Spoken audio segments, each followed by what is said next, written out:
বন্ধুরা, একজন গোলকিপার একটি টিমে মূল ভূমিকা পালন করে থাকে, এটা আমরা সকলেই জানি। কিন্তু আমরা এইটা জানি না যে বর্তমান বিশ্বে সবচেয়ে ভালো গোলকিপার কে। আর আমরা তো এখন ফুটবলকে অন্যভাবে দেখে থাকি। আমরা যে টিমকে সাপোর্ট করি আমরা সেই টিমকেই বেস্ট ধরে নিই, আর গোলকিপারও এখানে এক্সেপশনাল কিছু না। তাই আজকের এই ভিডিওতে আমরা দেখতে চলেছি ফুটবল ইতিহাসের সেরা 5 জন গোলকিপার কে। তো মূল ভিডিও শুরু করার পূর্বে আপনারা যারা আমার চ্যানেলে নতুন রয়েছেন, ভিডিওটি ভালো লাগলে তাদেরকে সাবস্ক্রাইব করার একটি ছোট্ট অনুরোধ থাকবে।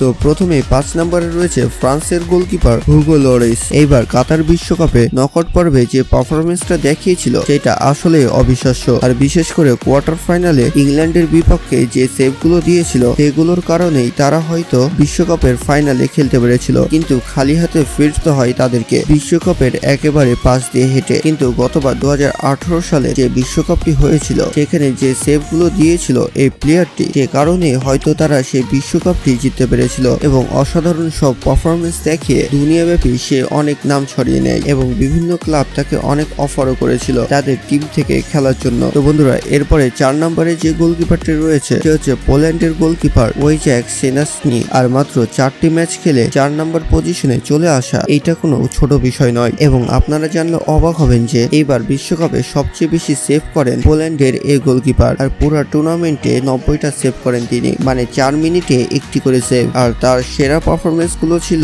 আর্জেন্টিনা ও সৌদি আরবের বিপক্ষে। সৌদি আরবের বিপক্ষে তার সেভ গুলো ছিল অতুলনীয়। এছাড়াও সে অনেক বেশি ফেমাস হয়ে গেছিল আর্জেন্টিনার বিপক্ষে সেভ দিয়ে, মানে মেসির যে পেনাল্টিটি সে আটকে দিয়েছিল। এছাড়া জানলে আরো অবাক হবেন যে এই ম্যাচে 11টির মধ্যে 9টি সেভ করেন তিনি এবং আর্জেন্টিনার সাথে জিততে না পারলেও সে তার খেলা দেখে বিশ্বব্যাপী সবাইকে তাক লাগিয়ে দিয়েছিল। আর মানুষকে তো আরো অবাক করে দিয়েছিল মেসির সেই গোলটি রক্ষা করে। আর সেই সেভটি দেওয়ার জন্য অনেকেই তার উপরে অনেক খুশি হয়ে গেছিল, আবার অনেকেই তার উপরে রেগেও গেছিল, মানে আর্জেন্টিনার সাপোর্টাররা আর ব্রাজিলের সাপোর্টাররা। বুঝতে পারছেন আমি কি বলছি। তো এরপরে 3 নম্বরে রয়েছে ক্রোয়েশিয়ার গোলকিপার ডোমেনিক লিভারকোভিচ। জি হ্যাঁ বন্ধুরা, যে গোলকিপারটি ব্রাজিলের মতো একটি শক্ত টিমকেও হার মানতে বাধ্য করে দিয়েছিল। জি হ্যাঁ বন্ধুরা, ব্রাজিলের বিপক্ষে যে পেনাল্টিগুলো সেভ দিয়েছিল সে তা আসলে অসাধারণ ছিল। এছাড়াও জাপানের বিপক্ষে যে খেলাটা দেখিয়েছিল সে, সেটা অন্যান্য গোলকিপারের কাছ থেকে কিন্তু দেখা যায়নি। জি হ্যাঁ বন্ধুরা, পরপর পেনাল্টি সেভ দেওয়া কেউ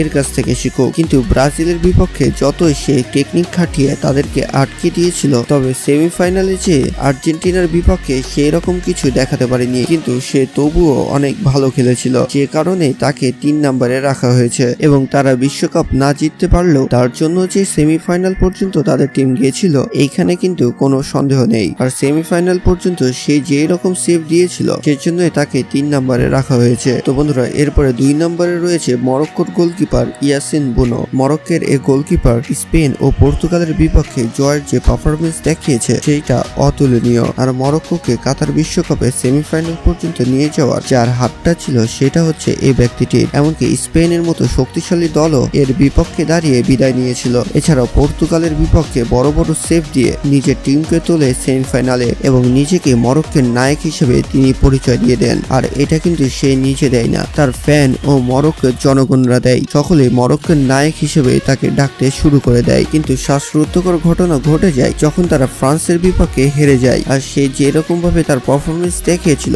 এইবার এই কাতার বিশ্বকাপে, সেই এই 2 নম্বরটা আসলে ডিজার্ভ করে। বন্ধুরা, এবার 1 নম্বরে রয়েছে আর্জেন্টিনান গোলকিপার এমিলিয়ানো মার্টিনেজ। এই ব্যক্তিটিকে এখন বর্তমানে কেউ চেনে না এমন খুব কম মানুষই রয়েছে, কারণ বিশ্বকাপের ফাইনালে সেই যেরকম সেভ দিয়ে আর্জেন্টিনাকে ট্রফিটি নিয়ে দিল সেটা ইতিহাস কখনো ভুলতে পারবে না। এবং নেদারল্যান্ডের বিপক্ষে সে 2টি পেনাল্টি সেভ দিয়ে যেভাবে কোয়ার্টার ফাইনাল থেকে ফাইনালে উঠিয়েছিল এই গোলকিপারটি, সেটা আসলেই অতুলনীয়। এছাড়াও ফাইনাল ম্যাচে 123তম মিনিটে সে একটি দুর্দান্ত সেভ দিয়েছিল, যেটা একেবারে অসম্ভব ব্যাপার ছিল। শুধু তাই নয়, ফ্রান্সের বিপক্ষে যে পারফরমেন্স দেখিয়ে আর্জেন্টিনাকে শীর্ষ যে ট্রফিটি নিয়ে দিয়েছে সে ভাগ্যটা সবার কপালে জুটেনি। এবং বিশ্বকাপে সেরা গোলকিপার হিসেবে গোল্ডেন গ্লাভস তিনি যখন পেয়ে গেল তখন এইখানে আর কিছু বাকি থাকে না বোঝার যে বর্তমানে বিশ্ব সেরা গোলকিপার কে। বিশ্বকাপ ছাড়াও দলের হয়ে জয় করেছে একাধিক পুরস্কার। তো বন্ধুরা, আপনার কি মনে হয় বিশ্বের সেরা গোলকিপার কে? আপনার যদি মনে হয় আমার লিস্টে কোনো কোনো ভুল রয়েছে তাহলে কিন্তু আমাদের কমেন্ট বক্সে অবশ্যই লিখে জানাতে পারেন। এবং